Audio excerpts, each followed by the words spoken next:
Welcome to the Medovia Menopause Podcast, your trusted source for information about menopause and midlife.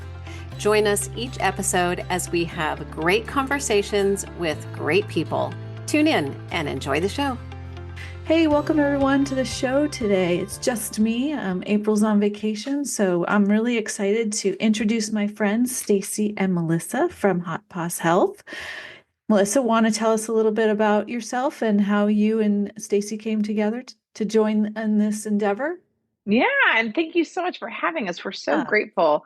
The elevation of all women has just been such a tremendous part. I think one of the most beautiful parts about starting HotPause Health is this embrace that so many women who we've met have opened their arms and brought us in. So we're so grateful for that. I am Melissa Oliveira. I'm the co-founder of HotPause Health with Stacey Ulacia. We met over the many moons of our career and came out of proactive prevention within the pediatric space, which really was this incredible opportunity where we got to connect directly with parents and then also with pediatricians and healthcare providers and key opinion leaders around really brilliant and groundbreaking science and bring that to a new generation to help them understand how to proactively prevent about pediatric food allergies. Mm-hmm. And when that company was sold to Nestle Health Science, Stacey and I had been in the pandemic together. We had raised babies together. We had traversed our marriages together. And we had this opportunity where we looked at each other in our, 40s. Mine are a little bit higher than Stacey's in the 40s situation, and said, well, we could do something. I mean, there was this real opportunity, this aha of, well, why not us? Why couldn't we take, a page out of the playbook that we've been doing for so many years in our respective careers? And mine is really brand building, strategy, consumer insights, and bringing brands to market across the health, wellness, and CPG spaces, and bring something that really impacted women. I think that as we were on this roller coaster of perimenopause, particularly in the pandemic, we felt like there was this real gap, not just a gap of research and evidence, but really a connection of a community, a place where we could go ask questions without bias, that there wasn't something that was, somebody was just trying to sell us something, that there was a place that felt really credible, that was rooted in evidence and research to help us navigate these tentpole moments, similar to pregnancy, right? You get pregnant and for 40 weeks, people tell you what to do. And it's not exactly the same, and nor is perimenopause or menopause linear. It clearly is a bespoke journey for all women. But where were those key things that we really needed to understand? Cardiovascular health or bone health, or what am I supposed to do about my vasomotor symptoms, which are hot flashes and night sweats and heart palpitations? And just really a place that was simple and digestible, but really credible. And so we came up with this notion of HotPause Health, which for all intent and purpose is very much like the baby center of menopause, just in reverse. And so we did it. And it feels like a very long journey, but we just launched in August of 2024. And it's been incredible. So I'm so grateful to be here. Oh, it's a great story. And Stacey, you and Melissa, like April and myself, reinvented our careers. So what was sort of the impetus and thoughts around when you were going into this? What does this mean for me, and how do I think about this? Yeah, absolutely. I think Melissa and I, after, the acquisition of the startup we were working at, really took time to think about, what do we want to do next? Who are the types of people we want to surround ourselves with? What kind of companies would we be interested in working for? And we explored going and getting, totally, average FTE jobs. And we both kind of came to the conclusion, like, we want to work for really smart women. We want to do something that's focused around women's health. And we don't want to go back to the norm. And it was a big risk for both of us. But we really felt like, to Melissa's point, there was just this wide open space for us to come in and try and drive positive change. So, we worked on the company for about a year before our launch in August, and we've learned so much along the way. We always joke that it's too bad that I'm not an OBGYN and Melissa is the person she is, or the inverse of that. But we have a lot of really common synergies, and we feel really similarly about the things in this business that are really important to us. And in areas that we may not have a lot of expertise, we have hired up around us really smartly. And one of those areas is our medical advisory board. And so, because neither Melissa or I are a credentialed MD with years and years of training, we knew we were in no position to be offering menopause advice or guidance, or any sort of educational information. So we created an all-female medical advisory board of over 16 doctors and experts across multiple specialties. So not just OBGYNs, but looking really holistically at the menopause experience. So dermatologists, acupuncturists, naturopaths, an obesity medicine doctor, and they are guiding every single thing that we do, every piece of content that lives in our website, every brand partnership we consider, to make sure that we are really out there at the forefront, providing science-backed information to women everywhere. That's great. So how do I use your website? Right? You have website for me as someone in menopause. How do I use your website? And you have in that you have a very strong community-driven approach on your website too. So how is building this community, what would a person going to your website look at and find when they're there? Yeah, I think it's a two-part response. The first one, on the community side, we think about community in a variety of different ways. So the first thing I would do to be a part of our community is go on and create an account. That's number one.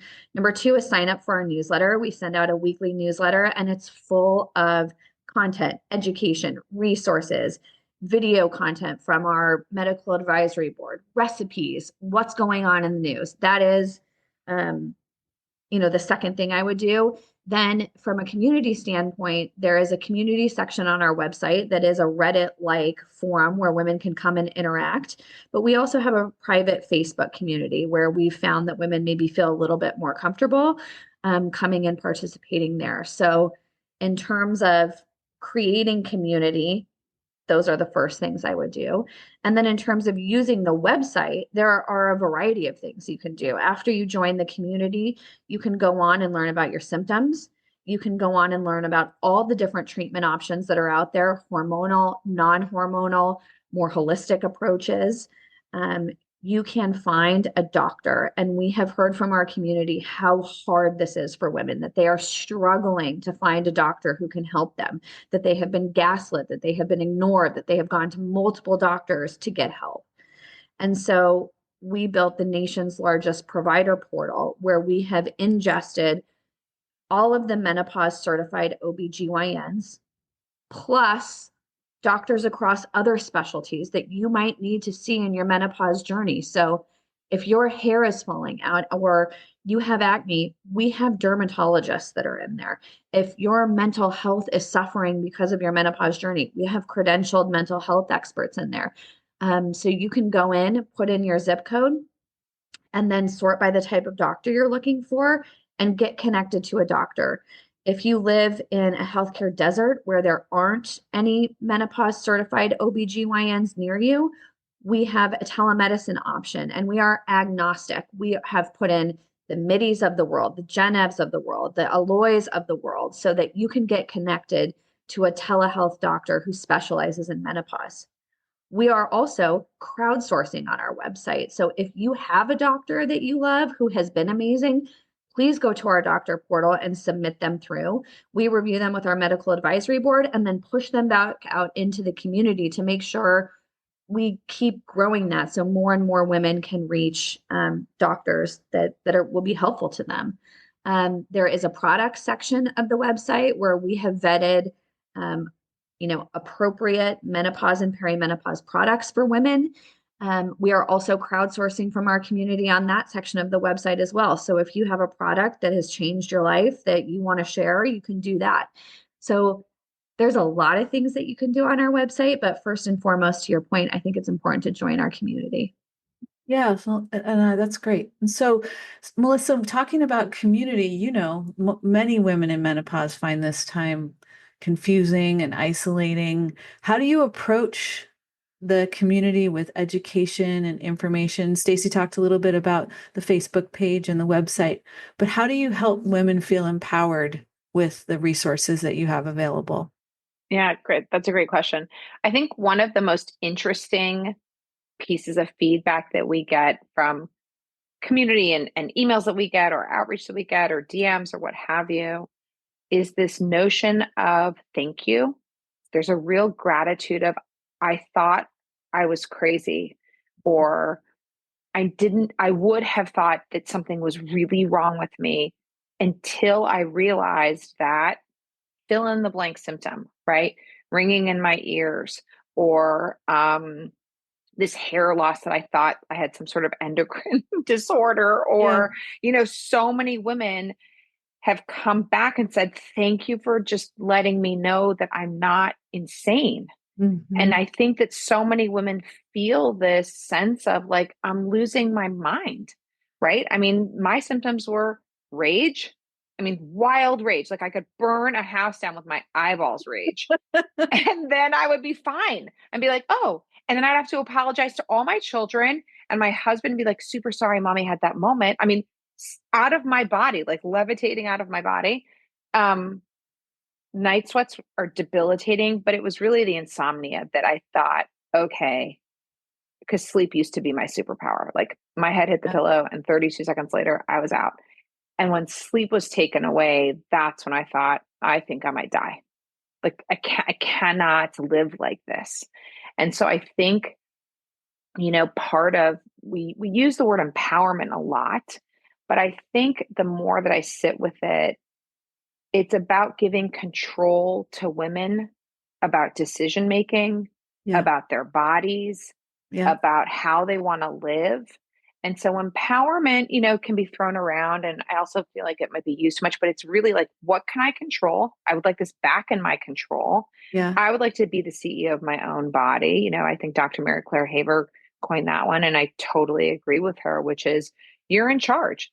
And moreover, women know their bodies. I mean, I know my body. When I was pregnant, I knew when things were right or wrong, or you just have this sense. You feel, yourself, right? I mean, they say that often with cardiovascular for women. They have to go in multiple times and she's having a heart attack, but they're like, have some Tylenol. I mean, and that's just wrong. Right. So I think that giving women the tools and the resources and the advocacy for self is probably the most important work that we're doing. And giving her a forum and a place, a platform to say, I'm not crazy. I know what I'm talking about. And now I'm going to go get the change that I deserve. And so to me, I think the feedback that we get is really this acknowledgement of gratitude, and that she's finally being seen and that she's not alone. And I think those are really, really, that can radically change conversations if you touch enough women. Yeah, it's amazing. We were joking a little bit about being at an event last weekend where Stacey and I were at booths and everyone comes to tell you their story, but it's a safe space. They might not have said this to anyone before, and all of a sudden they're able to say like, "Oh my God, let me tell you what's going on with me," right? Also, I haven't figured out sleep yet, so if and when you figure out the sleep thing, I would love a little community huddle on that because that's still a challenge for me. But you talk about advocacy, and you have done advocacy for things like the Menopause Research and Equity Act. Why is it? How are you doing this advocacy, and why is it part of your sort of platform, Stacey, to really look at healthcare policies around menopause? Yeah, it's certainly not something that Melissa and I feel like We are at the forefront leading these efforts, but it's certainly something that we want to be supporting every step of the way. So we recently launched an advocacy section of our website that talks about these different efforts that are going on out there, from the Advancing Menopause Care Act. There's the Menopause Research and Equity Act. There's an Unboxing Menopause campaign working to remove FDA box label warnings. There's information on the Testosterone Project. Like, there are so many amazing efforts underway out there, and we want to make sure we are out there amplifying them in whatever way we possibly can. So there are forms you can go online to write to your legislators. We are sharing all of this on social media, and it's really our hope that we just continue to uplift these efforts and the amazing, brands and nonprofits behind them. No, that's great. So while you've been growing this business, what have been some of your challenges? Where have you guys gotten stuck? What do you like? What did you learn? What do you like? What kind of feedback have you gotten where you're like, oh, we should have considered that in the first place? Like, Melissa, what are kind of your thoughts there? Well, I think there are too many to count, right? I think that when Yeah. you talk to any entrepreneur or anybody who's started a business from nothing, you just have this idea, and from the ether, you start building, that you are going to make mistakes and you are going to fail. But if you fail fast and you identify where the gap or the barriers were and you quickly optimize, to me, speed becomes really important. I think particularly in the menopause category, which at this point, and maybe we're just in an echo chamber, but there's a lot of movement. There are a lot of people joining it. There are a lot of people who are wanting a quote piece of the pie, so to speak. And so I think being really intentional and focused on where your true north is. I mean, Stacey and I wrote down our values, and our values are really important to us. Urgency is one of them. We have to go fast. We can't just sit around and hang out. And so the benefit of being co-partners and co-founders with Stacey is that we are highly, highly urgent humans in all facets of our life. So the application to business came very naturally to us, and that you're going to fail. And if you can get over that and actually take it as a really important opportunity, and if you're failing, everybody else is failing too. So how do you look at that and say, ooh, well, where's the potential there? As Stacey mentioned earlier, neither of us are board certified MDs. And instead of being like, oh, shucks, wish we were board certified MDs, we built this female forward, unbelievable medical advisory board these women are rock stars in their own world, right? Like, you have Dr. Kin Yuen, who's at UCSF and is a professor of sleep medicine at Stanford and focuses on women's health. You have Dr. Vicky Yang, who's at the forefront of gastroenterology at Stanford, who's looking at the gut health connection. Like, they're so smart, and it's not just about obstetrics and gynecology. I think when you think about the fact that you have estrogen receptors from the tip of your head to the tip of your toes on most cells of your body, there's not going to be a one size fits all. And I think where Stacey and I have leaned into that is, it's not, again, just about your OBGYN or your family medicine doctor. It really touches so many different parts of a woman's experience and her perimenopausal journey. An example being, we have 3 mental health professionals on our medical advisory board. 23% of women in the United States of America are in an SSRI between the ages of 40 and 59. It's the highest age-sex ratio of any age-sex ratio. Women are really sad. And that's not normal, right? Like, this is highest rates of suicide, highest rates for divorce. It just is such a miss for our country that we're not focusing on women's health, and particularly mental health, right? So back to where, your question was, where the gaps were, we failed a lot. Lawyers are super expensive. Developers, whether it's app developers or our website, or, Meta's crazy. You're trying to figure out your digital path to purchase and conversion, et cetera. But with failure comes these other opportunities, like, for example, our medical advisory board, and leading into them and figuring out how we can quickly meet the needs of our community and what she wants. And that nimbleness, I think, can become power, particularly if you're just a, scrappy female entrepreneur. So Yeah, I love it. My favorite part of your website is the ability to search for providers. And mhm. I love that you have not just OBGYNs, but you have everyone, because we always are like, we get questions on both ends of the spectrum. Like, I'm nowhere near menopause. Why do I need this information? And I'm always like, go gather your team. Go get your doctor, your PT, your acupuncturist, your massage therapist. Make sure you have them in play.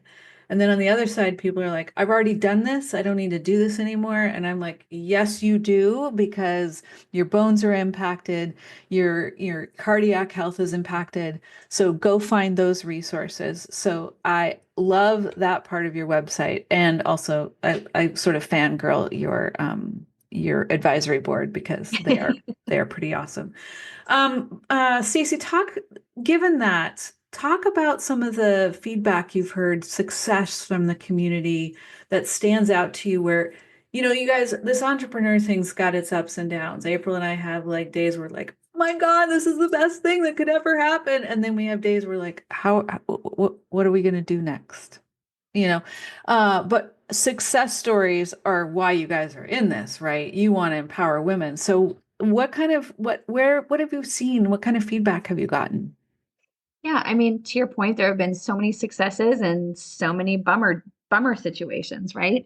Um, but I think one of the things that we've started to lean into a little bit more are all these events, right? We're seeing, Midovia and lots of the same companies in the Seattle area, but also in the Bay Area where Melissa is as well. And so um, we have been doing more and more of these in-person events, and we're seeing success in seeing these women collectively come together and have their aha moment about perimenopause.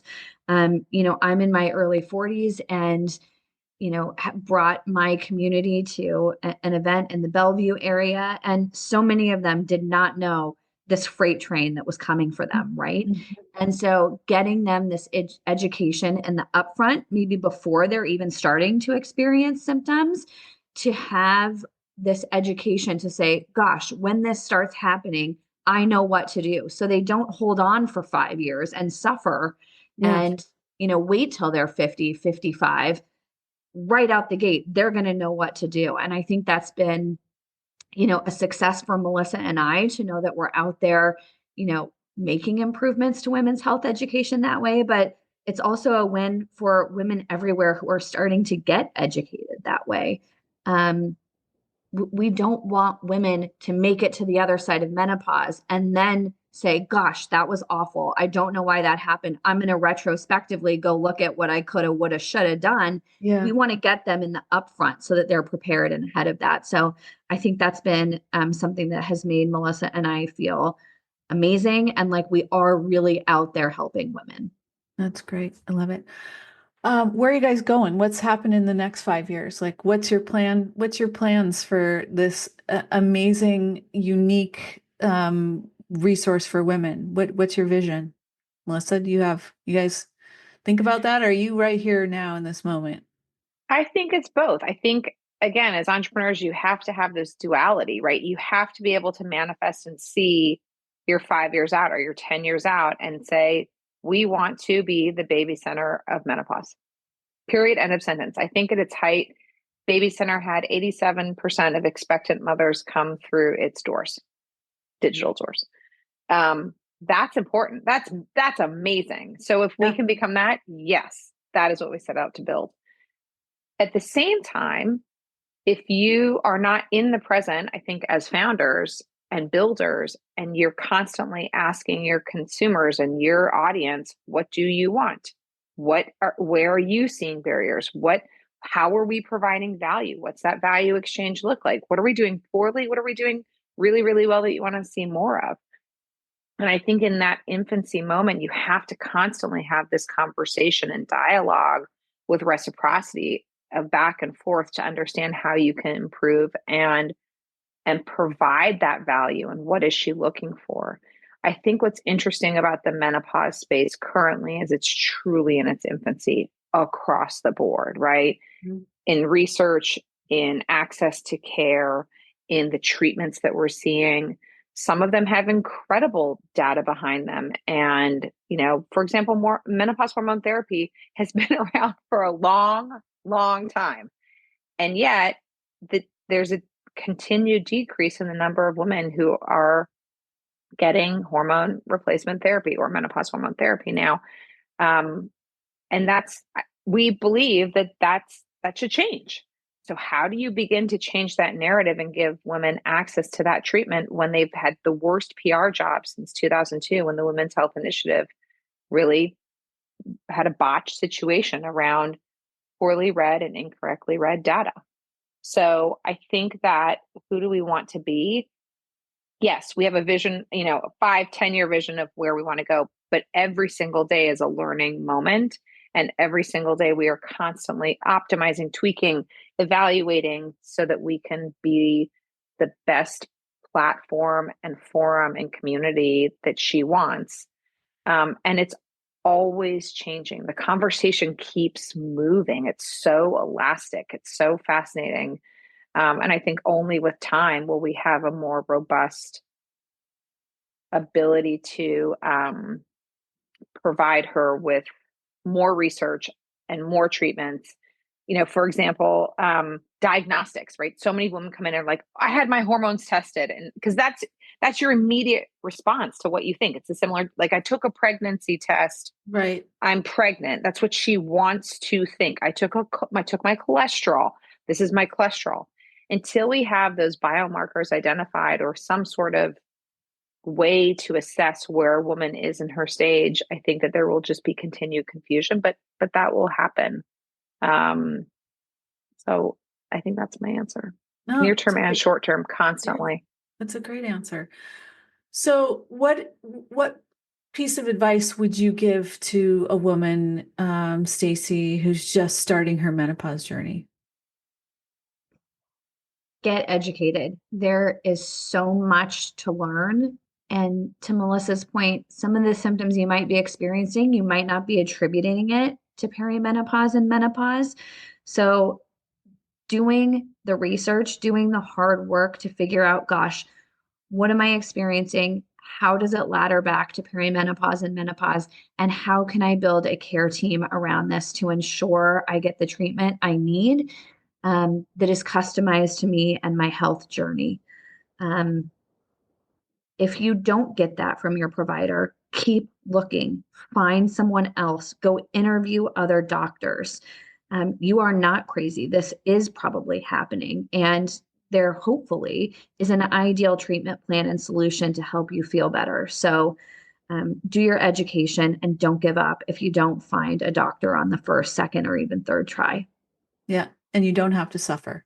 You do not have to suffer. You do not have to suffer. And I love that, like, how much suffering is enough, right? No, you don't have to suffer. As soon as you realize you're suffering, like, go get some help. Don't write off your symptoms. To your point, it's like, oh, well, it's just night sweats 3 nights a week.